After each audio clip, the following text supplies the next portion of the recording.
Ini kita melihat bagaimana hukum dipermainkan.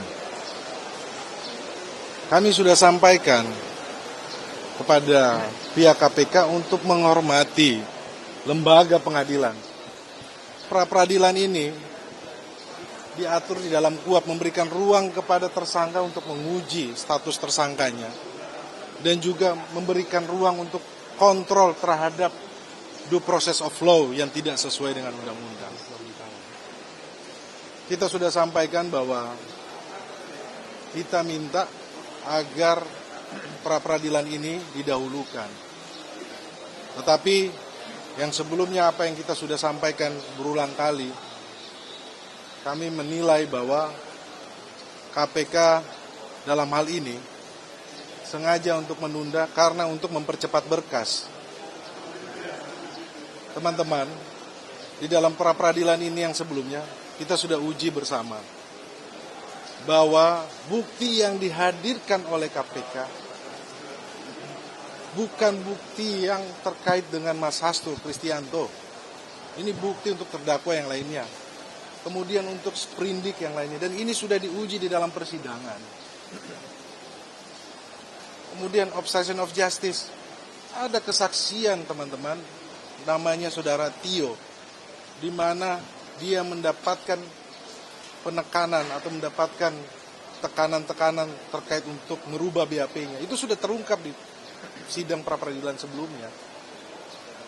Kita harapkan, ayolah, harusnya kita hormati dulu pra-peradilan, kita uji dulu, baru masuk pokok perkara. Kalau perkaranya, buktinya lemah, saksinya dipaksa, kemudian saksinya keterangannya berdiri sendiri, bagaimana kita mau masuk ke pokok perkara? Ini kan sebenarnya ruang pra-peradilan inilah yang harusnya kita uji dulu dong, baru kita masuk kepada pokok perkara.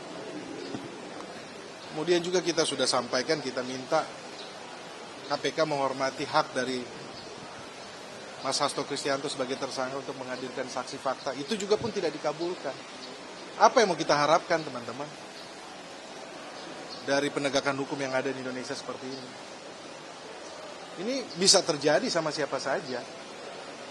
Kalau Mas Hasto Kristianto bisa diginiin, semuanya bisa. Hukum dibulak-balik, hukum dipermainkan. Karena diorder, karena punya kepentingan, kekuasaan.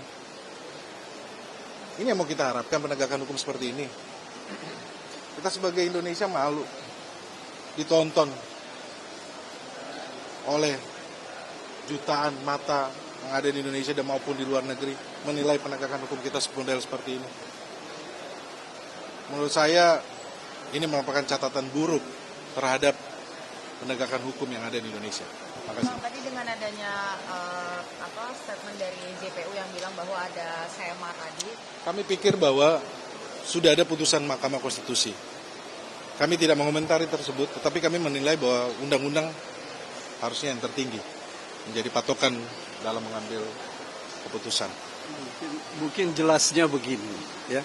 Kekuatan mengikat surat edaran itu adalah untuk kepentingan internal Mahkamah Agung, ya. Dan coba lihat apakah surat edaran itu masuk dalam berita negara atau tidak. Saya tidak yakin itu masuk dalam berita negara, sehingga itu tidak mengikat. Nah, sementara putusan Mahkamah Konstitusi ini menurut undang-undang mengikat sejak dibacakan. Siapapun terikat dengan itu. Sehingga oleh karena itu seharusnya dan tentu kita harapkan bahwa Pengadilan Negeri Jakarta Selatan ini akan menghormati putusan Mahkamah Konstitusi ini.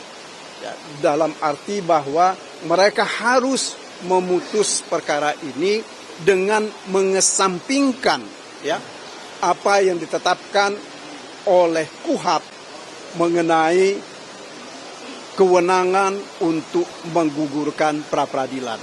Sebab apa? Sebab kewenangan menggugurkan itu akan terjadi karena ini ada cara-cara yang tidak ya benar ya dan tidak menurut hukum dilakukan oleh KPK secara sengaja. Makanya itu yang saya sampaikan dari tadi, Kalau ini kita biarkan, ya, ini akan menjadi kebiasaan buruk dalam praktek hukum kita yang merugikan semua pihak. Ini yang harus dicegah oleh pengadilan sekarang. Saya kira begitu, ya. Ya, saya tambahkan sedikit. Tadi pagi saya sampaikan bahwa KPK telah menegakkan hukum dengan cara mengenyambingkan hukum. Siang ini akan saya sampaikan dengan tegas bahwa KPK telah menegakkan hukum dengan melanggar hak asasi manusia. Gagasan pra-peradilan ini merupakan ciri negara hukum. Sudah ada sejak abad 18. Di mana orang kalau dijadikan tersangka wajib diuji dulu, benar nggak penetapan tersangka itu. Bukannya malah diikuti proses peradilannya, bukan mau membuktikan bahwa dia benar, bukan mau menyampaikan bahwa memang betul prosedur penetapan tersangka Pak Hasto ini betul-betul benar, malah dipotong di tengah jalan. Ya. Saya sampaikan lagi, pra-peradilan itu hak tersangka, hak asasi manusia. Apa akibat dari P21 dan percepatan proses ke pengadilan? Sama dengan bahwa KPK mengabaikan hak tersangka. Jadi ini bukan soal, ya dibuktikan aja di pengadilan nanti. Kalau itu udah pokok perkara. Yang kita perjuangkan sekarang ini dan yang dipotong oleh KPK itu, benar nggak kewenangannya digunakan?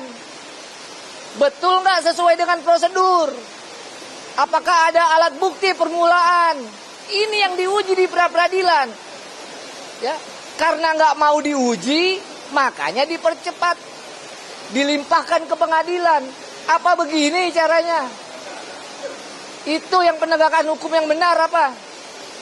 Saat Pak Hasto Kristianto, Sekretaris Jenderal PDI Perjuangan dibegitukan, siap-siap kita semua dibegitukan. Siap-siap Bapak Ibu semua mengalami hal yang sama. Ditetapkan tersangka, mau menguji hak kita, dipercepat berkasnya. Ya. Jadi sekali lagi, yang pertama KPK telah mau menegakkan hukum dengan mengenyambingkan hukum. Yang kedua, KPK mau menegakkan hukum dengan memberangus hak asasi manusia, hak tersangka. Itu yang saya mau sampaikan. Terima kasih. Oke, saya tambahkan ya. Begini ya teman-teman ya. Pertama-tama kita itu semakin yakin bahwa proses penetapan tersangka ini adalah pemindahan yang dipaksakan. Gitu. Kenapa kita katakan sebagai pemindahan yang dipaksakan? Ini buktinya bahwa pra-peradilan itu tidak dipertimbangkan. Pada saat ini kita melihat bahwa ada kekhawatiran dari KPK untuk bisa berdiskusi, beradu argumentasi. Apakah memang hak-hak seorang tersangka itu bisa diuji atau memang bisa dibuktikan bahwa prosedurnya itu sudah sesuai dengan prinsip-prinsip hukum. Itu paling penting sebenarnya. Karena sebagai dikatakan oleh Patra tadi gitu kan, prinsip dari adanya pra-peradilan ini adalah habeas untuk menguji apakah secara prosedural mendapatkan alat bukti itu sudah benar, relevan, dan itu bisa menjadi alat bukti. Itu paling penting sebenarnya gitu kan. Dan itu merupakan sebagai fungsi-fungsi kontrol. Pemidanaan bukan untuk menghukum seseorang individu, bukan. Tetapi bagaimana memastikan hukum itu bisa berjalan dengan sebagaimana mestinya. Ini konstitusi ya. Nah, oleh sebab itu makanya pada saat ini apabila pada saat ini bahwa ada kekhawatiran untuk bisa berargumentasi di pengadilan menguji terkait dengan prosedural, artinya di situ memang terbukti adanya dugaan pidana yang dipaksakan. Karena apa?